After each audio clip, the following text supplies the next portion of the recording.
Hello students, हम बात कर रहे थे set of union of two sets की सेट ऑपरेशन में। ठीक है, तो हमने सेट ऑपरेशंस में यूनियन ऑफ टू सेट्स पढ़ लिया था। अब हम लोग क्या करेंगे, यूनियन सेट्स की प्रॉपर्टीज़ पढ़ेंगे। तो फर्स्ट प्रॉपर्टी क्या होती है, आइडेम्पोटेंट लॉ होती है। ठीक है, क्या होती है idempotent law, A union A is equals to क्या होता है, ए होता है। ठीक है, सेकेंड प्रॉपर्टी होती है कम्यूटेटिव लॉ। ठीक है, क्या होती है commutative law, A union B is equals to B union A.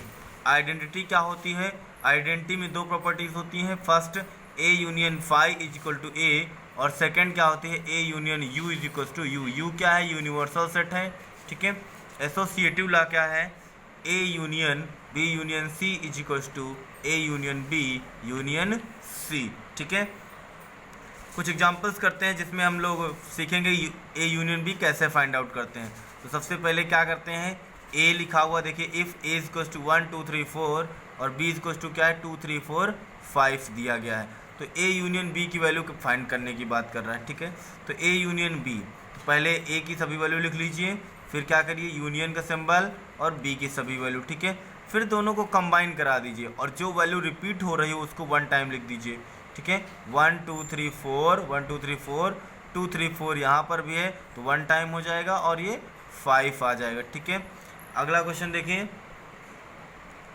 If A is equals to A B P D, B is equal to P D E, ठीक है, और C is equal to P E F G दिया गया। ठीक है, then find the value of A union B union C. सबसे पहले हमें बी यूनियन सी की वैल्यू निकालनी है। तो बी यूनियन सी, तो इसकी वैल्यू क्या आ जाएगी, पी ई डी मतलब पी डी ई एफ जी। ठीक है, फिर ए यूनियन करा देंगे तो ए की वैल्यू लिख दी हमने यहाँ यूनियन, और बी यूनियन सी की वैल्यू लिख दी।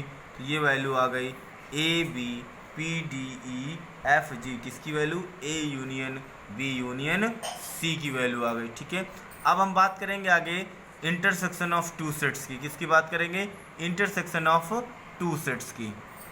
देखिए, intersection of two sets, intersection का मतलब है दो सेट में जितने भी एलिमेंट्स कॉमन हों वो उसके इंटरसेक्शन में बिलोंग्स करते हैं। ठीक है, तो देखिए, let A and B two sets, the intersection of A and B is denoted by A intersection B, पढ़ते हैं इसको, is the set of all those elements, is the set of all those elements which belongs to both. इस सब को ध्यान देना, both वो elements लिए जाते हैं जो ए और बी दोनों में बिलोंग्स करें। ठीक है, तो A intersection B is equals to क्या होगा, X such that X belongings to A and X belongings to B, मतलब एक्स ए में बिलोंग कर रहा हो और साथ में बी में भी बिलोंग्स कर रहा हो। एग्जाम्पल देखिए, 1 2 3 4 5 3 5 6 7 8, तो दोनों में कॉमन एलिमेंट कौन है, 3 5 3 5। तो देखिए ए इंटरसेक्शन क्या आ गया, A intersection B equal to 3,5। ठीक है, अगर हम इसका रिप्रेजेंटेशन पढ़ें किसमें, वेन डायग्राम में। ठीक है, तो देखिए हमारे पास ये क्या है, यूनिवर्सल सेट है ये पूरा। ठीक है, उसके अंदर बी है और बी के अंदर क्या है, ए। तो बी मतलब ए जो सबसेट ऑफ बी, तो A intersection B equal to कितना हो जाएगा, ए हो जाएगा। क्यों, क्योंकि ए कॉमन एलिमेंट्स लिए जाएंगे तो ए के सभी एलिमेंट्स क्या आ जाएंगे, कॉमन आ जाएंगे। ठीक है, यहाँ समझ लीजिए क्या आएगा, देखिए ये यूनिवर्सल सेट है, ये ए है ये बी है, तो ए और बी का कॉमन पोर्शन ये दिख रहा है जहाँ पर लाइन खींची हुई है। ठीक है, तो ये क्या है, ए इंटरसेक्शन बी है। इसी तरह यहाँ देखिए ए है ये बी है, इसमें कोई एलिमेंट्स कॉमन नहीं है, तो A intersection B equal to क्या होगा, 5, और 5 का मतलब है एम्प्टी सेट। अब देखिए इस पर बेस्ड कुछ प्रॉपर्टीज़ हैं। अगर x belongings to A intersection B, conversely x implies that x belongs to a and x belongs to b। अगर कोई एलिमेंट्स इंटरसेक्शन में बिलोंग कर रहा है, ए इंटरसेक्शन ए बी में बिलोंग्स कर रहा है, तो वो दोनों सेट में बिलोंग्स करेगा।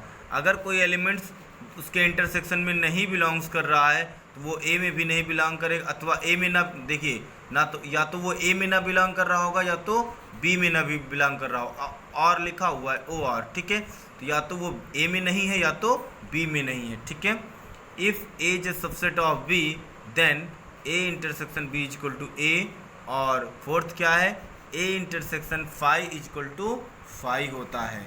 ए intersection phi is equal to क्या होता है, फाई होता है। ठीक है, intersection of any set with empty set always empty. Intersection of two set with empty set मतलब किसी भी सेट का इम्पटी सेट के साथ अगर इंटरसेक्शन लिया जाए तो जो रिजल्ट आता है वो भी क्या होता है, इम्पटी सेट होता है। ठीक है, डिसजॉइंट सेट, अगर डिसजॉइंट का मतलब ही है कि जो दोनों सेट क्या हो, जॉइंट्स ना हो, और जॉइंट्स ना होने का मतलब है कि कोई भी एलिमेंट्स कॉमन नहीं होंगे। ठीक है, तो देखिए two sets A and B are is said to be disjoint if they have no common elements, मतलब उनके पास कॉमन एलिमेंट ना हो, नो कॉमन एलिमेंट। ठीक है, A and B are said to be disjoint if A intersection B क्या होना चाहिए, phi होना चाहिए।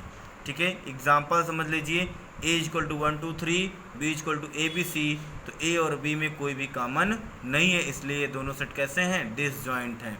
देख लिए रिप्रेजेंटेशन, देख लीजिए वेन डायग्राम में ए और बी दूर दूर तक कहीं पर भी एक दूसरे से कनेक्टेड नहीं है, तो A intersection B equal to क्या हो जाएगा, फाई हो जाएगा।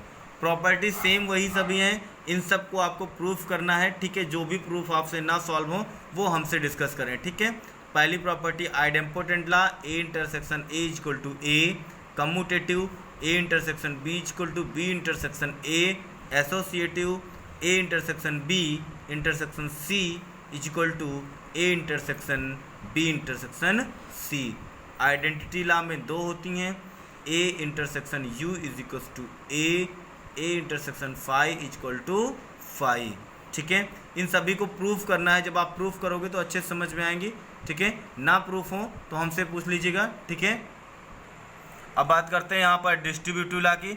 फिफ्थ प्रॉपर्टी इसकी क्या है, डिस्ट्रीब्यूटिव लॉ।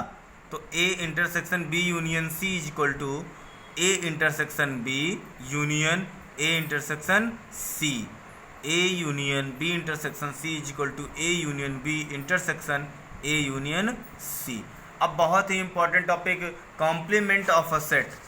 क्या बात कर रहे हैं, कॉम्प्लीमेंट ऑफ अ सेट। ठीक है, the complement of a set A is the set of all those element of the universal set U which are not the element of A. मतलब कि जो कॉम्प्लीमेंट सेट है वो क्या होता है, सेट का मतलब एलिमेंट्स का कलेक्शन होता है। किसके एलिमेंट्स का, यू के एलिमेंट्स का, लेकिन वो यू में से वो एलिमेंट्स को निकाल देना है, वही मतलब निकाल देना है जो ए में हो।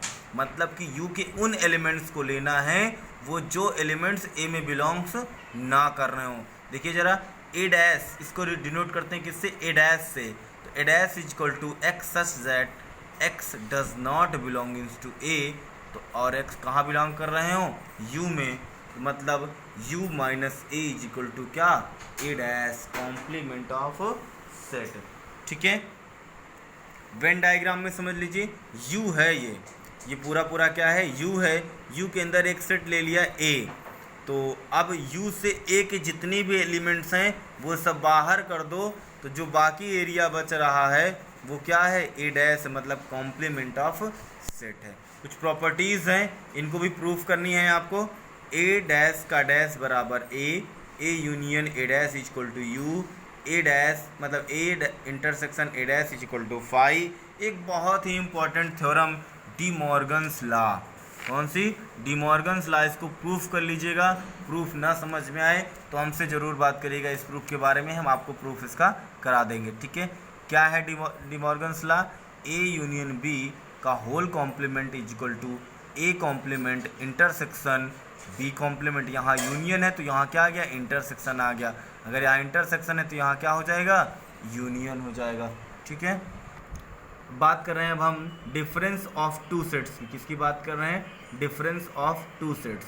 If A and B are two sets then the set of elements, set of all elements, ठीक है, विच बिलोंग्स टू ए, मतलब उन सभी एलिमेंट्स का सेट कौन, जो ए में बिलोंग्स कर रहे हैं but not belongs to B, लेकिन बी में बिलोंग्स नहीं कर रहे हैं। ठीक है, मतलब सेट ए के सभी एलिमेंट्स का कलेक्शन ए में है लेकिन वो एलिमेंट बी में नहीं होने चाहिए, ठीक है। Is called difference of sets A and B. It is denoted and defined as a minus b is equal to x such that x belongs to a and x does not belongs to b। a के सभी elements का collection जो b में belongs ना करते हों। Similarly b minus a में क्या होगा, b के एलिमेंट्स का कलेक्शन जो a में बिलोंग्स ना करते हों, ठीक है। तो एग्जांपल ले लीजिए, यहाँ पर देखिए 1 2 3 4 सेट a है, 4 5 6 एलिमेंट क्या है, सेट बी है, इसके अंदर 4 5 6 एलिमेंट हैं। तो a माइनस बी में वो एलिमेंट लेने हैं जो b में बिलोंग्स ना करते हों। देखिए क्या यहाँ 1 है, नहीं है तो 1 ले लिया, 2 यहाँ है नहीं है तो 2 ले लिया, 3 है, 3 यहाँ नहीं है ले लिया, 4 है तो 4 को हमने नहीं लिया। तो a माइनस बी की वैल्यू क्या आ गई, 1 2 3 आ गई। b माइनस a, अब b के वन एलिमेंट का कलेक्शन लेना है जो a में बिलोंग्स ना करते हों। तो 4 ही तो ऐसा था जो दोनों में कॉमन था, तो इधर क्या आ जाएगा 5 और 6 आ जाएगा, ठीक है। Note point, if a and b disjoint set, अगर a और b क्या है, डिसजॉइंट है, a और b क्या है, डिसजॉइंट है, then a minus B equal to क्या होगा, a होगा, और b minus a equal to क्या होगा, b होगा, ठीक है। इस बात को ध्यान देना कि अगर कोई दो सेट डिसजॉइंट हैं तो a माइनस बी बराबर a और b माइनस a बराबर क्या होगा, b होगा, ठीक है। वेन डायग्राम पे देख लेते हैं इसको कैसे रिप्रेजेंट करेंगे। देखिए ये हमारे पास यूनिवर्सल सेट है, एक सेट a है और एक ये सेट क्या है, b है। यहाँ पर भी कुछ एलिमेंट्स, ठीक है। तो a में से b के जितने भी कॉमन एलिमेंट हैं उन सबको क्या कर दिया गया, बाहर कर दिया गया है। मतलब सिंगल a में बिलोंग्स करने वाले सभी एलिमेंट्स क्या हैं, a माइनस b के एलिमेंट्स हैं, ठीक है। इसमें देख लीजिए यहाँ पर तो कह रहे हैं a b जो है पूरा का पूरा सेट a के अंदर बिलोंग्स कर रहा है, तो ये जो बाहर का पोर्शन मैंने डॉट डॉट कर रखा है ये सब ये क्या होगा, ये होगा a माइनस b। अब यहाँ समझ लीजिए लास्ट में हमने डिक्लेयर किया है तो a b ये दोनों क्या है, डिसजॉइंट हैं, तो a माइनस बी करेंगे हम तो क्या आएगा, a आएगा। अगर हम b माइनस a करेंगे तो पूरा का पूरा b आएगा। लास्ट डेफिनेशन इस टॉपिक की बची हुई, मतलब सेट थ्योरी की सबसे लास्ट डेफिनेशन है symmetric difference of two sets, ठीक है। सिमेट्रिक डिफरेंस पे बात करते हैं हम, लास्ट डेफिनेशन है इस चैप्टर की, ठीक है। If a and b are two sets then the symmetric difference of a and b is denoted and defined as. तो a ये सिंबल है डेल्टा का, ठीक है, इसको पढ़ते हैं symmetric difference. a symmetric difference b is equal to a minus B union b minus a, ठीक है। एग्जाम्पल समझ लीजिए 3 4 5 है, 4 5 6 है, तो पहले क्या करना है, a माइनस बी निकालना है, फिर b माइनस a निकालना है और दोनों का क्या कर देना है, यूनियन। तो a माइनस बी दोनों में 4 5 कॉमन है, हटा दिया तो यहाँ a में बचा कितना, 3 बच गया, b माइनस a किया हमने तो क्या बच गया, 6 बच गया, तो दोनों का यूनियन किया 3 और 6 आ गया, ठीक है। तो देखिए ज़रा वेन डायग्राम में इसको देख लेते हैं। देखिए ये यूनिवर्सल सेट U है और ये हमारे पास इतना A है और इतना ये B है। तो आपको पता है इतना पोर्शन जो ये है वो क्या होता है, A माइनस बी होता है, ठीक है। क्या होता है, A माइनस बी इतना पोर्शन होता है और इतना पोर्शन क्या होता है, B माइनस A। तो इन दोनों का जो अगर हम यूनियन करा दें तो क्या मिल जाएगा, symmetric difference of A and B, ठीक है। अब यहाँ पर प्रॉब्लम्स बची हुई हैं, थ्योरम्स हैं हमारे पास, ठीक है। सभी थ्योरम्स को ट्राई करिए, जो भी थ्योरम्स ना आपसे प्रूफ हो रही हो उसको व्हाट्सएप पे शेयर करिए, ठीक है, आपको उसका जवाब दिया जाएगा।